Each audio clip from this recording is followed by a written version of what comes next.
فالناشرات نشرا فالفارقات فرقا فالملقيات ذكرا عذرا أو نذرا إنما توعدون لواقع وإذا النجوم طمست وإذا السماء فرجت وإذا الجبال نسفت وإذا الرسل أقتت لأي يوم أجلت ليوم الفصل وما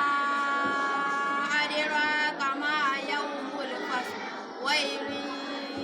يومئذ للمكذبين ألم نهلك الأولين ثم نتبعهم الآخرين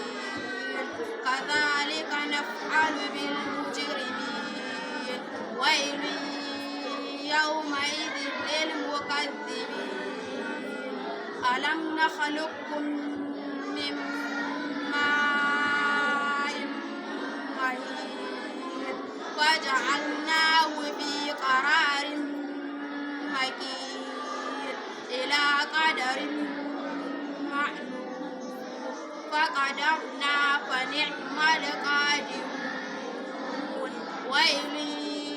يومئذ للمكذبين ألم نجعل الأرض كفاتا أحياء وأمواتا وجعلنا فيها رواسي شامخات وأسقيناكم ماء فراتا ويل يومئذ للمكذبين انطلقوا إلى ما كنتم به تكذبون انطلقوا إلى ظل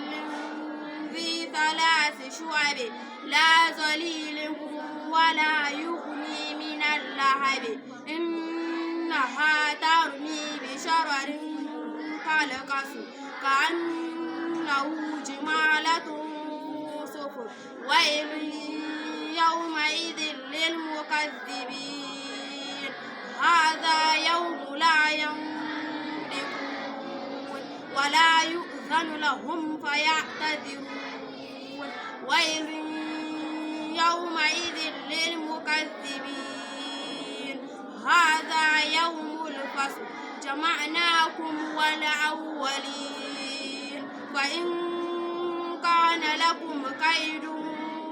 فكيدون ويل يومئذ للمكذبين إن المتقين في ظلال وعيون وفواكه مما يشتهون كلوا واشربوا هنيئا بما كنتم تعملون إنا كذلك نجزي المحسنين ويل يومئذ للمكذبين كلوا وتمتعوا قليلا إنكم مجرمون ويل يومئذ للمكذبين وإذا قيل لهم اركعوا لا يركعون ويل